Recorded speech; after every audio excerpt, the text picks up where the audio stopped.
maxaa caddaynaya telefishinada reer Iiraan iyo weliba warbaahinta caalamka oo dhan ayaa waxay baahinayaan inay ku guuleysteen Iiraan inay soo ridaan diyaarad F-35 nooca casriga ah kuwii ugu dambeeyana ahna jiilka shanaad. kulan wanaagsan daawadayaal. habeenkii xalay toole weeraradii ugu badnaa oo mar kale lagu qaaday Tel Aviv iyo goobo kale oo ku yaala Israa'iil. wadamo ka mid ah khaliijka oo iyaguna xalay toole khasaare xooggan uu ka gaaray duqeymihii iyo weeraradii xoogganaa ee Iiraan ay ku qaaday halkaasi. maxaa khasaare oo ka dhashay weeraradii ka dhacay qaybo ka mid ah Tel Aviv iyo weliba goobaha ganacsiga hodanka ku ah? maxaa ka soo kordhay? maxayse ahayd sababtii xilka looga qaaday madaxii ciidamada ee Pentagonka iyo dowladda Mareykanka? jawaabo iyo weliba markaasi sheekooyin xiiso leh oo ka soo baxayaan iyo weliba xilka qaadistii madaxii ama wasiiradii cadaaladda oo iyaduna faahfaahin dheeraad ah laga helayo. soo dhawaada meel kasta oo aad joogtaan. waa 3 bisha Abriil sanadka 2026. waa maalinimo Jimco ah. daawadayaal, muuqaalka sii sheer gareeya saaxiibadiina la wadaaga. aanu ku bilownay. xalay wixii ka dhacay magaalada Tel Aviv waxay ahayd habeen kale oo aan caadi ahayn. mid ka mid ah habeenadii ugu adkaa ayaa lagu soo waramayaa xalay inay ku qaateen dadka reer Israa'iil godadka hoostooda iyagoo dhulka ku hoos jira. halka qoraalkan aad ka arkaysaan waa telefishinka Al Jazeera oo xiganaya wargeyska reer Israa'iil ee Haaretz. Haaretz waxay ku waramaysaa gantaal Iiraan laga soo tuuray ayaa haraadigiisu wuxuu ku dhacay ilaa 9 goobood oo ku taala magaalada Tel Aviv. wuxuu hal gantaal hadduu yahay sidee uu ugu dhacayaa 9 goobood? taasi jawaabteedu way fududahay. sababtoo halkii gantaal ay soo tuurayso Iiraan marka hawada Israa'iil uu soo galo waa uu isqaybinayaa ugu yaraan 20 gantaal buu isagu noqonayaa. waana nooca loo yaqaano clusterka. aad bay uga cabanayaan Israa'iil gantaalada noocaasi ee ku dhacaya magaalooyinka muhiimka. sidaas daraaddeed muhiim buu ahaa marka la eego istaraatiijiyadan ee nidaamka kacaanka ee dalka Iiraan ay adeegsanayaan. meelo badan ayuu ku dhacay xalay, waxaana la arkayay sawirro ciidamada gurmadka degdega oo iyagu tegaya goobo kala duwan oo gantaalada ay ku dhaceen. khasaare kala duwan ayaana ka dhashay sida sawirada iyo weliba muuqaalada aan idiin soo gudbinayno aad ka arki kartaan. haddaba sidee wax u dhaceen? maxaase faahfaahino oo laga ogyahay? xogihii ugu dambeeyay waxay ku waramayaan guryo inay ku burbureen. habeenkii xalay toole howlgalkii 19aad wuxuu ahaa mid ka mid ah kuwii ugu khasaaraha badnaa sida warbaahinta Iiraan ay ku waramayso. waxaana la beegsaday deegaanka Dimona iyo weliba goobo kale oo koonfurta Israa'iil. goobtan Dimona la yiraahdo hore baan uga sheekeynay, waa goobta ay yaalaan hubka nukliyeerka amaba barnaamijyada loo isticmaalo nukliyeerka Israa'iil. sidaas daraaddeed waa meel muhiim u ah dhammaan warshadaha halkaa ku yaala iyo weliba goobaha halkaasina aad baa loo ilaaliyaa. aad bayna Israa'iil uga taxadartaa marka laga hadlayo magaalada Dimona la yiraahdo. gantaal kasta oo halkaa ku dhacana saameyntiisa ayuu yeelanayaa. waxay isku dayaysaa mar walba in kamerooyinka xitaa la damiyo, dadku inaysan waxba duubin, fafreebid aan caadi ahayn inay ku samayso dadka Israa'iiliyiinta.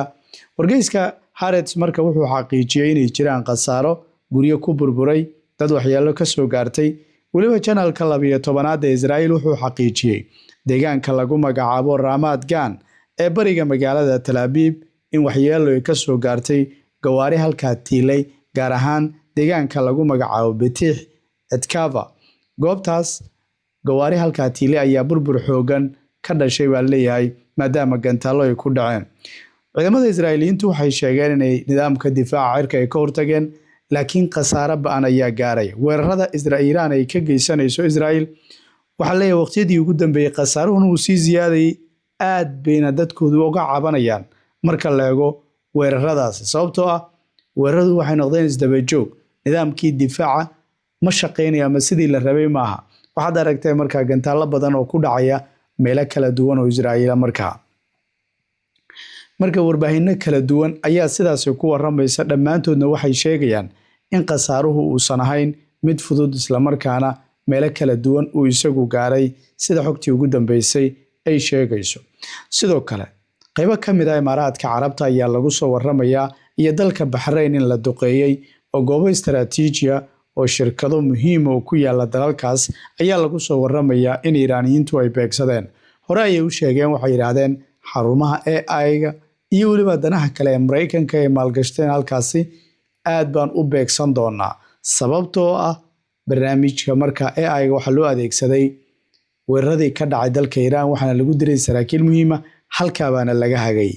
marka tani waxay keentay marka in jawaab cad ay ka bixiyaan dowladda wadankaasi Iran haddaba marka laga hadlayo warbaahinta Israa'iil waa mid kale qoraalka aad arkaysan oo laga xiganayo warbaahinta Israa'iil waxaana leeyihiin gantaalada kalastarka ee ku dhacay halka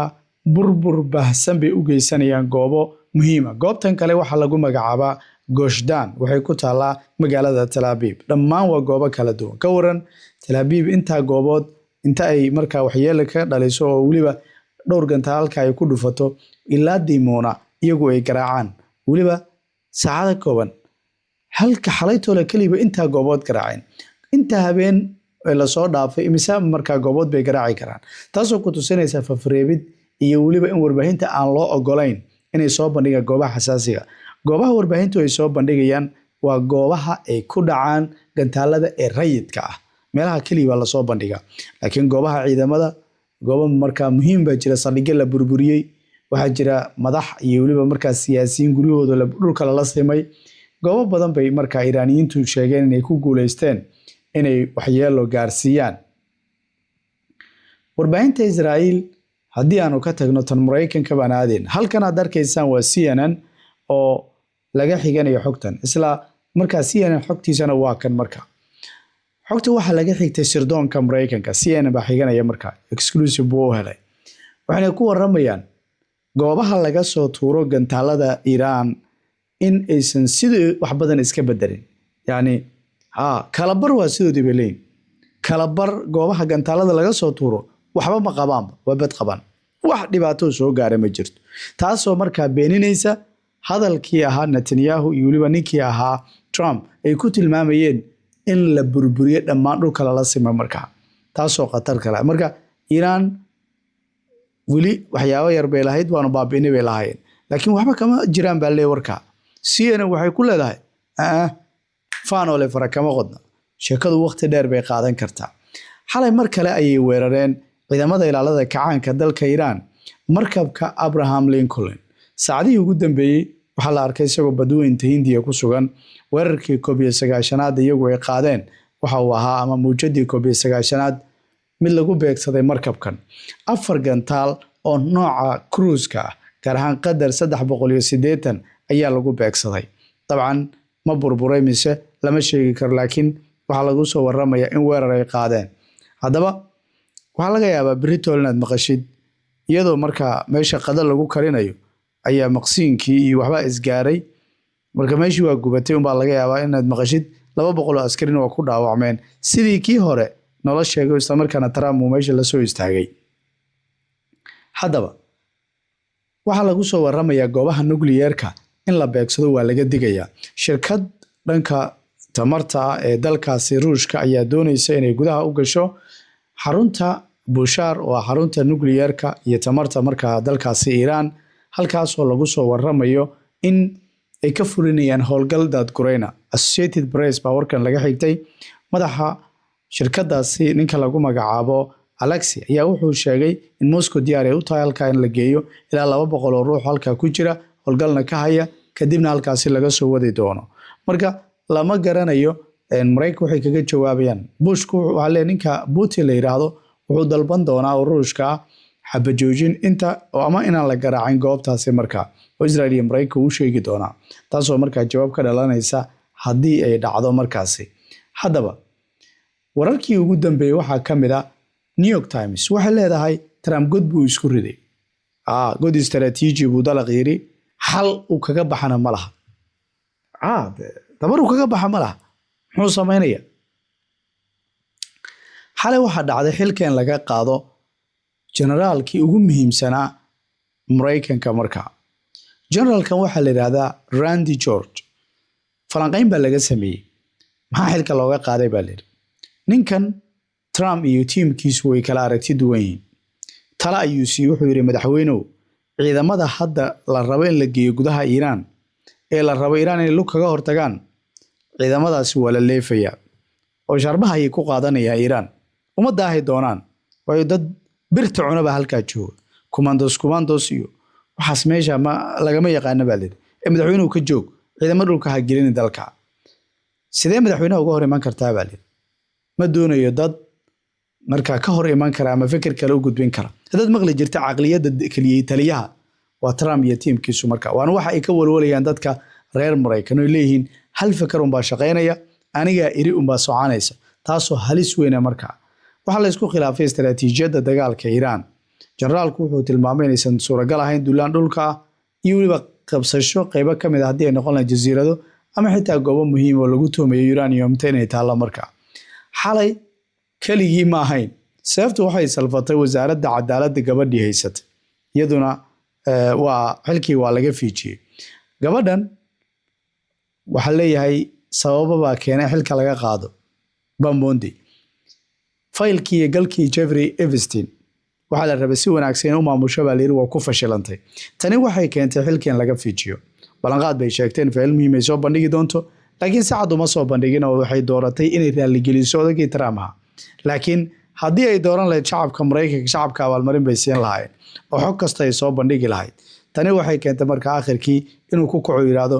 markii hore marka khayr badan ma lahayn ka carar meesha odagii marka shaqadii waa ka fiijiyay marka Trump xaalkiisu ma sahlana baa leeyahay wargeysada saaka waxay ku waramayaan kaliya taliye baa ka dhashay Mareykanka qaybtana waxaan uga hadli doonaa oo gabagabada warkeena afaynu hadlay xarunta Khatamul Anbiya oo halka laga maamulayo howlgalka Iran ay isku difaacayso in si rasmi ah dalkaas Iran uu soo riday diyaarad Mareykanka laga leeyahay oo ah tii labaad waana F-35 mid kamid ah kuwa ugu casrisan waliba jiilka shanaad marka Gen 5 ama Generation 5 inay soo ridaan Iran waa dharbaaxo weyn oo markaasi ku dhacaysa dawladda Mareykanka iyo waliba tiimka Trump maxaa cadeynaya telefishinada reer Iran iyo waliba warbaahinta caalamka oo dhan ayaa waxay baahinayaan inay ku guuleysteen Iran inay soo ridaan diyaarad F-35 nooca casriga kuwii ugu dambeeyana ahna jiilka shanaad bartamaha wadankaas Iran ayaa lagu soo riday baa la yiri kadib markii nidaamka difaaciyada cirka ee hoostaga ciidamada ilaalada kacaanka dalka Iran ay ka hortageen isla markaana gantaale ay ku tuureen dabcan waxyeello ayaa gaartay kadibna waxaa dhacday in ay burburto marka haraadiga ayaa marka la tilmaamayaa in ay la soo bandhigay oo wararkii ugu dambeeyay sheegayaan duuliyihii diyaaradda inuu geeriyooday dabcan Iran waxay leeyihiin duuliyihii diyaaradda way adag tahay inuu nololba ku gaaro markaasi oo waxaa cad duuliyihii diyaaradda inuu dhintay sida ay ku waramayaan oo isku day inuu ka boodo laakiin ay u suuragali weey sida ilaa hadda wararka reer Iran ay sheegayaan wixii kale ka soo kordha barnaamijyadeena kale ayaa markaa kaga bogan doontaan laakiin waa dharbaaxa culus oo diyaarad marka F-35 in laga soo rido dawladda wadankaasi Mareykanka ma u sahlanaan doonto runtii channelka subscribe saaro halkani waa Warweyn TV oo 3 bisha Abriil sanadka 2026 meel kasta oo aad joogtaan nabadino